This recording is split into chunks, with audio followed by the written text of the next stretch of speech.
Cancer risings, May 2020. It's an interesting month of definitely emphasis of virtual reality, like networking and doing shit online, which I mean we all are, but especially for you, that leading to major connections showing up in your life.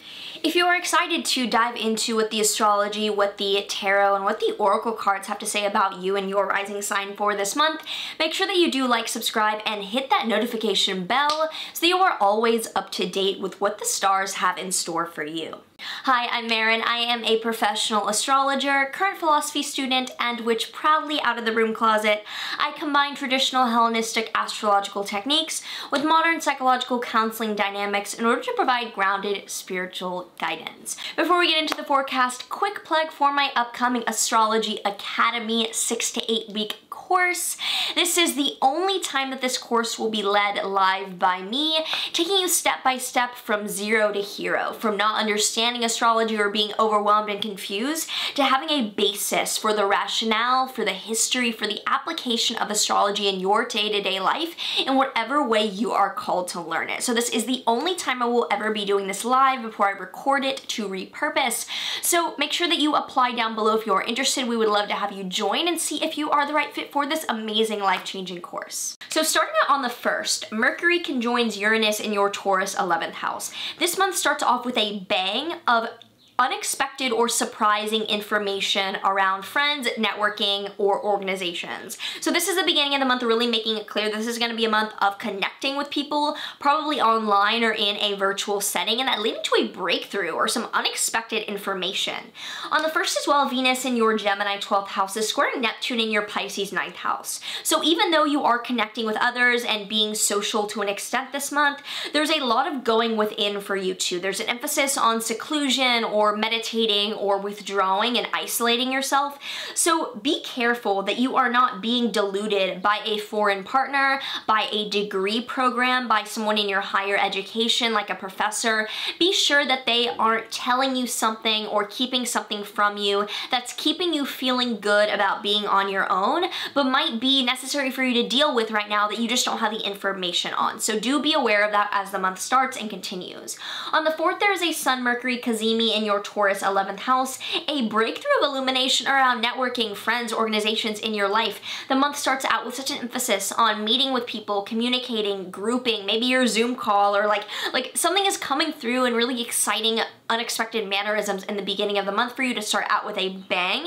And then on the 7th, there's a full moon in your Scorpio 5th house. There's a full video on this full moon down below, but it's a culmination for you over the past 6 months in an area of your sky around creativity, children, and romance. So whatever you have birthed into the world within about the past half of a year is now coming to be seen, whether that is an art project, whether that is you're literally giving birth, or whether that is something with a romantic partner that's now made serious.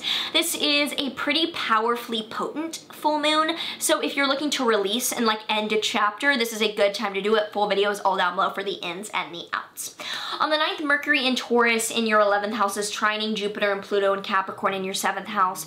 So the communication and projects that you're working on with friends or an organization are being helped out by your partner, whether that's a business partner or a romantic partner. There's an emphasis on this really a broad transformation that you're going through with a partner right now, actually helping you communicate. And then on the 11th, Mercury in Taurus is squaring Mars and Aquarius in your 8th house. So be careful about some of the communication in networking being difficultly aspected by a shared financial situation that might be new. There might be a temptation to not speak the truth around a financial difficulty right now that needs to be integrated and just dealt with as it comes along.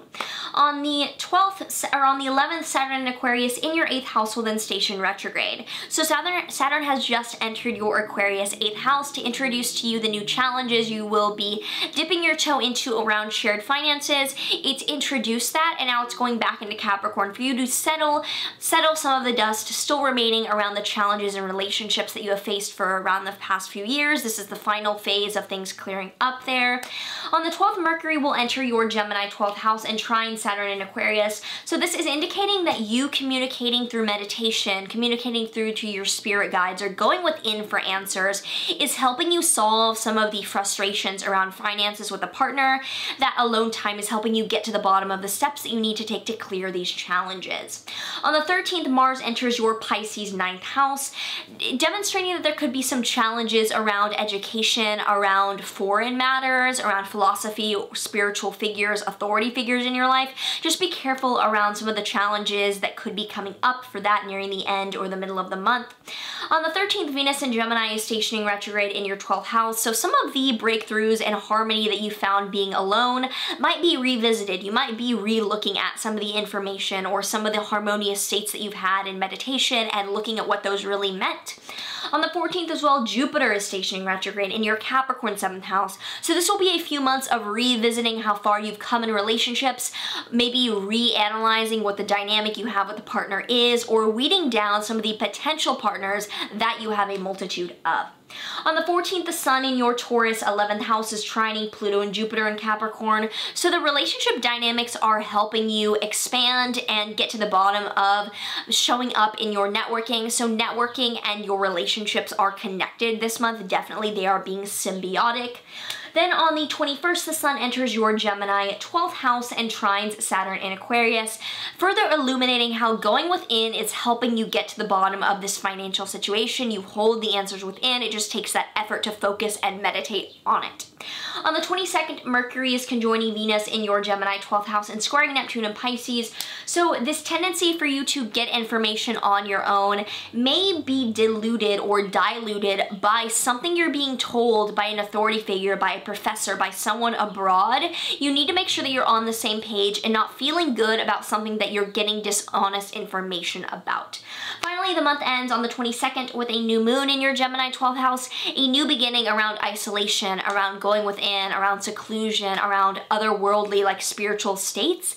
For the next 6 months, there's a full video on this new moon linked down below for you. This new moon is drawing a lot of potent energy in an area of your sky that's very spiritual, very withdrawn, and can be very hidden from even us. So I recommend watching that for the ins and the outs for this month. With that being said, let's pull a tarot card for Cancer risings for May 2020.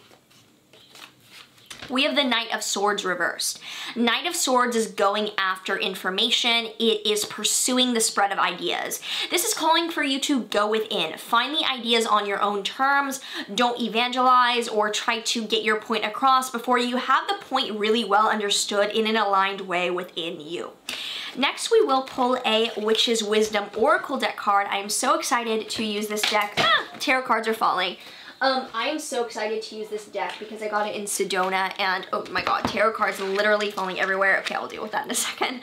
I'm really excited to pull a tarot card. We'll see what comes up for Cancer risings. We have Earth, grounding. Let's see what the books has to say about this one, even though, yeah, we already know that this is gonna hit home for Cancer risings for this month.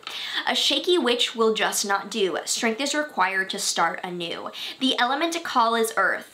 Connect, restore, and then rebirth. This magic is worked with harm to none, so mote it be there it is done.